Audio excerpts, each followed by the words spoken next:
to show the difference between a painted chair and a wax chair.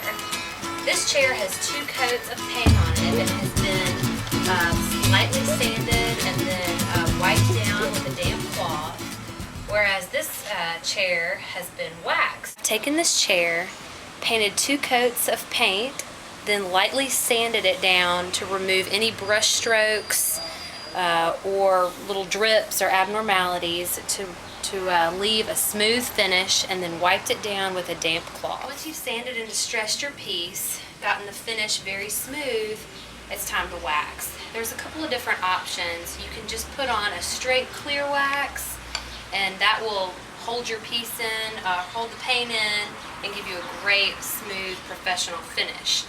There are other options when you start to add dark wax, which is what I have been doing and I'm going to do to this chair.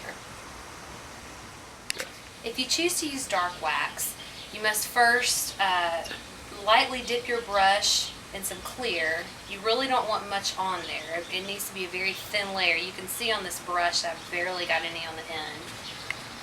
So you just take it, smooth it over the area that you want to use the dark wax on.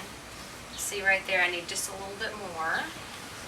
Get that on to a pretty tacky or sticky consistency. So I use 2 different brushes, one in my dark, one in my light. These are great wax brushes. You can use an old paint brush, but these bristles really get down in the nooks and crannies, which is why I really like them. So I'm going to come over here, pick up my can of dark wax, very, very lightly, even lighter, dip the dark in there, and then come back and forth over that area.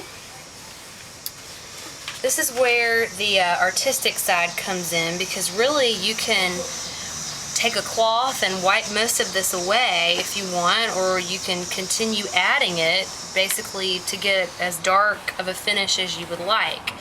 I'm doing these chairs darker than I did the side table, but not too dark. So you can see how that goes on really smoothly. It has that sort of nice Frenchy hand-painted look. It's not perfect, not like a solid exact color, but that's what I like about it. So now I'm gonna use this brush to really get into all these little nooks and crannies up here. Maybe kind of hard to see, but just lightly dipping in and really coating the whole area that I want to use the dark wax in. So once I feel like I've got that area covered pretty well, I'll switch brushes again.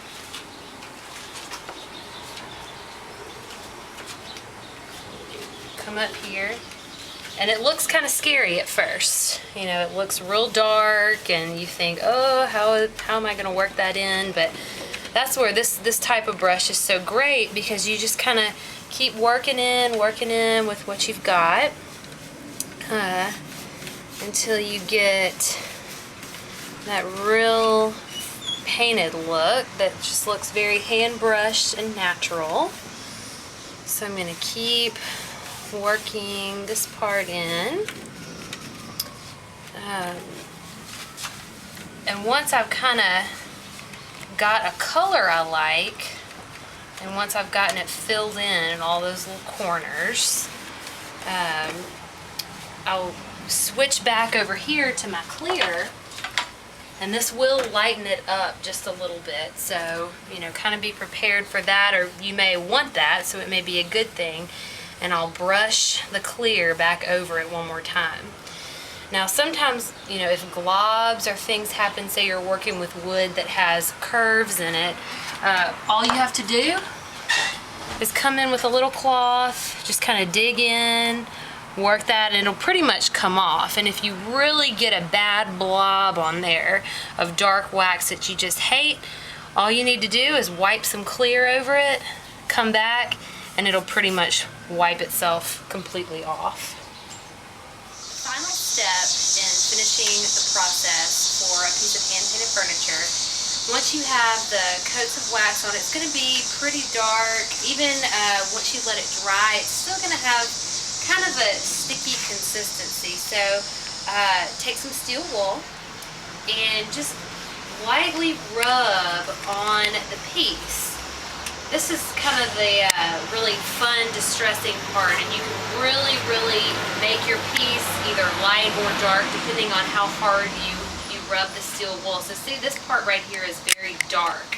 So what I need to do is kind of get in there and just rub and distress, and I can make it look a lot lighter just by rubbing some of the excess wax off. Once you do that, I'll show this part will show up very easily right here.